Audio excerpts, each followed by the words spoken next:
You're watching MMA Oddsbreaker. I'm Frank Trigg.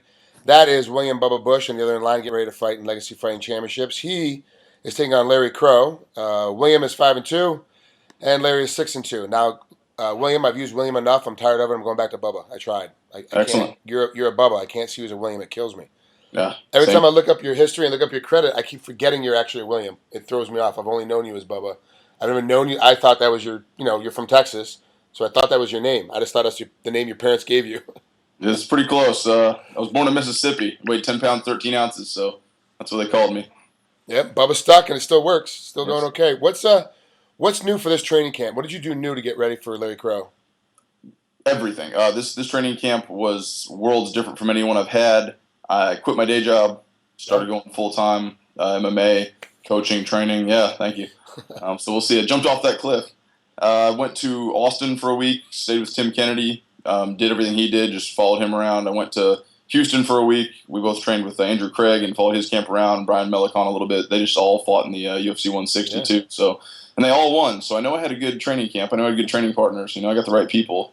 Then I came back to College Station. I'm just doing 2 and 3 days here. Whereas before I was working 8 hours, going to the gym, coaching for 2 or 3 hours, and then training myself afterwards. Whatever time I had left. So. How was it you're able to make the jump into doing it full time? Was it more sponsorship dollars?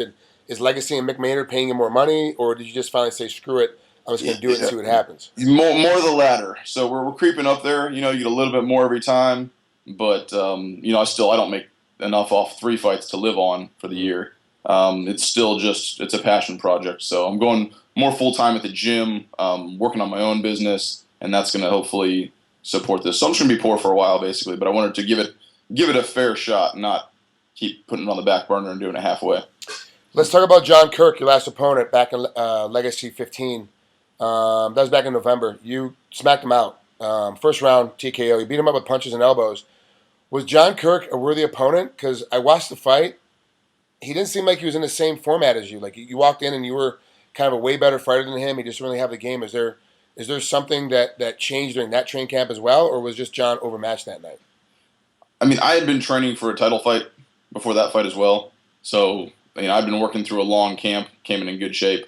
I think he took that one on short notice as a replacement for Noel Legan. Noel blew out his knee, ACL, MCL. So he took it on short notice. And he's a little older opponent, so he might not be as game now as he is then. But he swung like he was going for the fences, right? Yeah, that's true. That's true. He definitely did. Now, let's go ahead break down Larry Crowe for us. What do you see Larry bringing into the table? A lot of people at home don't really know about Larry because he really hasn't fought that much on many national televised events yet.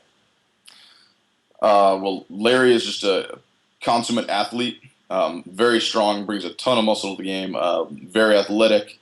He, in the past, hasn't had the best endurance, but I've heard multiple interviews now with him where he's saying same thing. Look, I'm taking it seriously, going full time. You're never going to see me gas again. So I think he's bringing that into this title fight as well. He's a Taekwondo background, so lots of stand. Mm-hmm. How much more dangerous do you think he'll be now that he's going to be supposedly going to be in better shape? He said he's in better shape.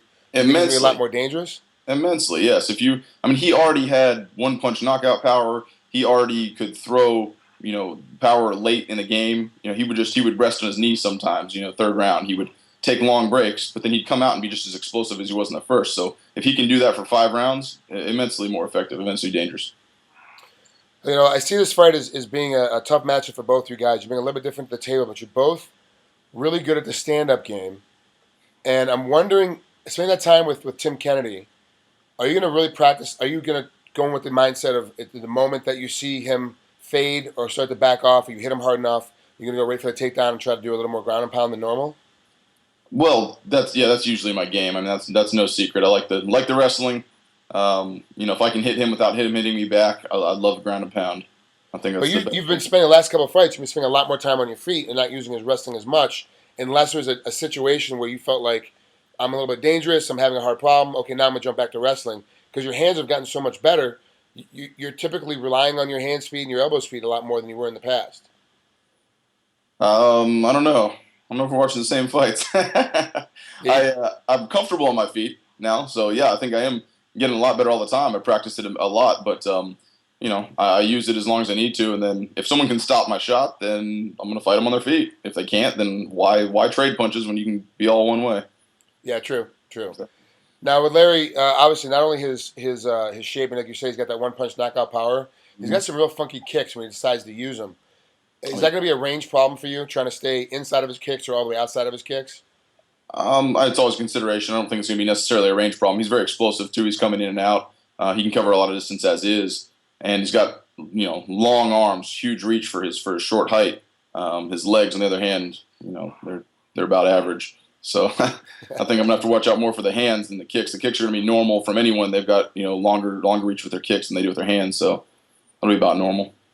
All right. Well, Bubba, I appreciate you coming on here, and congratulations on being a full-time fighter. I know it's funny how many guys are always, oh yeah, I'm a fighter, but you don't realize the first step of actually being a fighter is finally going, I'm not working an 8-hour, 10-hour day anymore. All I'm doing is training. That's a huge step. And for you, because of how hard you work, it's going to make you a much better fighter just by that alone, because it gives you more time to rest and more time to focus on just training and just getting better. So congratulations on that. Thank you, Frank. Good luck against Larry. I'll be at home watching it.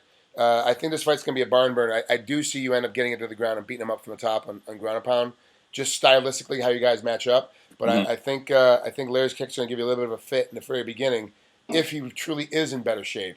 But we'll know that within the first round. After the first round, if he's sucking air, we know he's in a normal shape.